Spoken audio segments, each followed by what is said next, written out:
Yo, what is up guys, Prodigy Nelson here, and I'm doing a problems with Prodigy for you guys today. And I did a last video, and I'm probably going to do a little more bit of clashing videos. Why did I phrase this sentence so weirdly?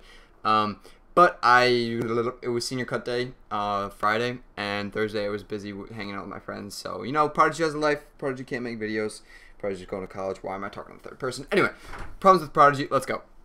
First one, hey Prodigy, just saw your video and I guess I have a few questions. I'm dating a girl and we've only been together 2 months and she told me a couple days ago that she loves me, but I couldn't say it back because I'm not sure I know what love is. I respect that a lot, actually. I'll get into that. How do you know you love someone? She got mad at me for not saying it back, but am I supposed to lie to her? Things have been uncomfortable since that happened. I don't know what to do. I don't know if I love her because I don't know what love is. We're graduating in a month and I want to fix things so I can enjoy my last few weeks. Thanks in advance.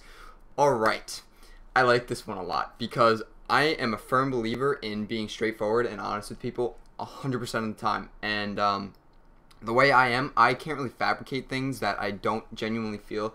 Like, I went through a period of time with my parents. I mean, obviously everybody does this when they're like 13, 14, 15, 16, whatever. You don't like your parents, but I legitimately couldn't say it that I loved my parents to their faces because it made me feel wrong because I didn't actually feel that way. And obviously it's different now, and obviously just don't judge me for it because you don't know what goes on. But anyway, I'm a firm believer in not be. I talked to well, he's my youth minister, but it's a different relationship than like just being a pastor or whatever.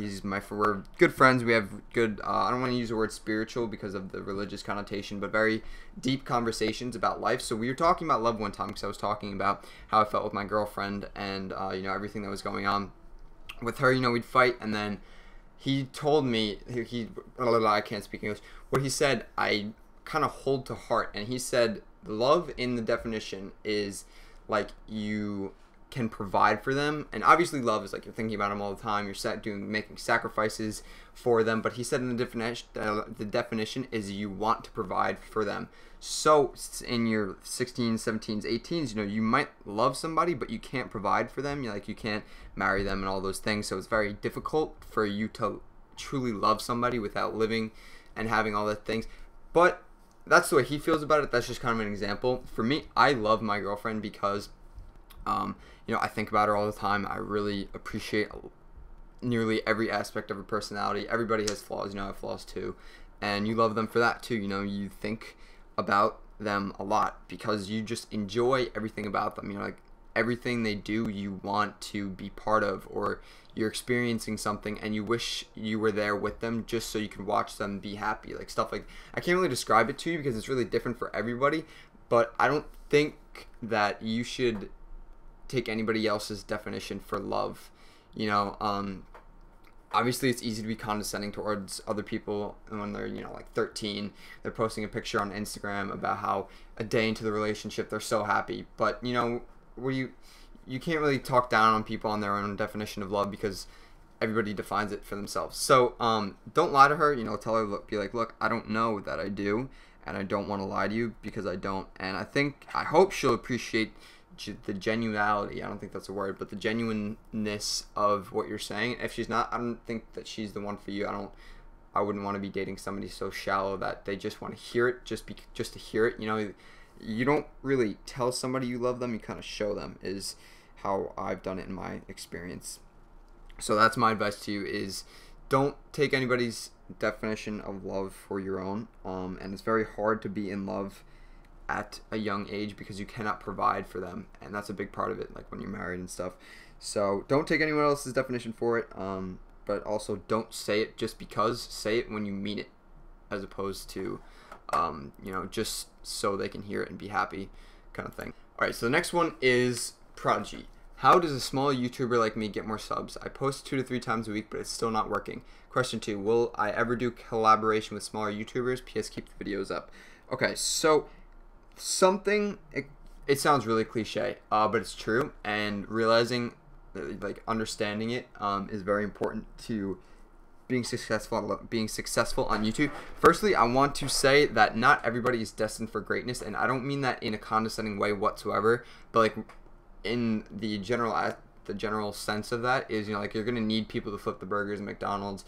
You're gonna need people to be the farmers, and I'm not talking down on farming because it's obviously really important, and like crop I don't know what the word, like maintaining your crops is like really skillful, but I'm just saying like not everybody can be Bill Gates because that's just not how the world works. So that's what happens with YouTubers. You know, not everybody is destined to be famous, even though people might want to be. So firstly, you need to have everyone says do something different, you know, because it's really easy to just talk about how good you are at Call of Duty, or like, yeah, use the MP7 fast mag, quick draw scavenger, and you're gonna drop swarms. Like that's not how you got to be different than the general population. So you have to bring something creative, you know, you got to bring a good personality, you have to be able to make people laugh. And back when I was trying to get into like the computing thing and I guess social engineering, but not really. I had this guy I was talking to about it, and he was really good at social engineering, and the best advice I got from, I don't want to say anybody because I've gotten a lot of good advice over the years,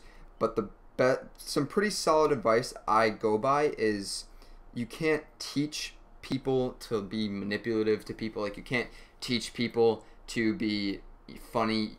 Like you could use the corny jokes, but it's not there, you know. Like you can't just be in a situation, somebody will say something and you turn into something funny. Like that's a natural ability people have.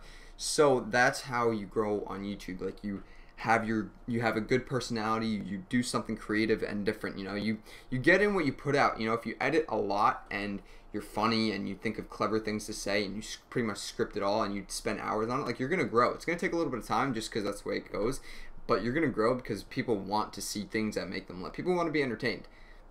So if you do something different, like I do the advice thing, and I think I'm pretty good at giving advice, and people want to see something different like that, so they'll come to my channel to see advice, you know, whatever's going on in their life, kind of deal, and maybe they can apply it to theirs, like my advice to their life if I'm giving it to other people. So you have to be different. You have to be entertaining, and you have to make people want to watch you. You know, you got to look at your videos and think, would I want to watch this? Would I want to spend 10 minutes of my life being entertained by this kind of thing? And I like watching my own videos. Maybe I'm just narcissistic. But anyway, would I collaborate with other people? Yeah, I guess so. Only if they're entertaining, though. Like, I'm not just going to collaborate with somebody just so they can get subscribers. I want us to be a duo kind of deal where, like, we bounce off each other's personalities really well. So I wouldn't just collaborate with anybody, to answer your question. So that concludes my problems with Prodigy. I upload Call of Duty, and as you're saying, I should have said that in the beginning, but I just made the decision in my head while I was speaking. If you want some advice, and even if you don't want it to be public, email me. My email's in the description, problemswithprodigy@gmail.com. Follow me on Twitter, all that good stuff. I'm entertaining on Twitter as well. You get to see a little bit into the life of Prodigy Nelson. So send me emails, subscribe. Let's go for 20 likes on this one, just because my views have kind of been slacking for somebody with 5,000 subscribers, and I get it because I quit for a while. There's just other stuff going on with my life. So definitely hit up that like button and subscribe if you want to see more of these, and definitely send me some problems because I can only make these as the problems come in. So life's full of them. Hit me up with some. That was clever. Alright, I'm out, guys. Peace.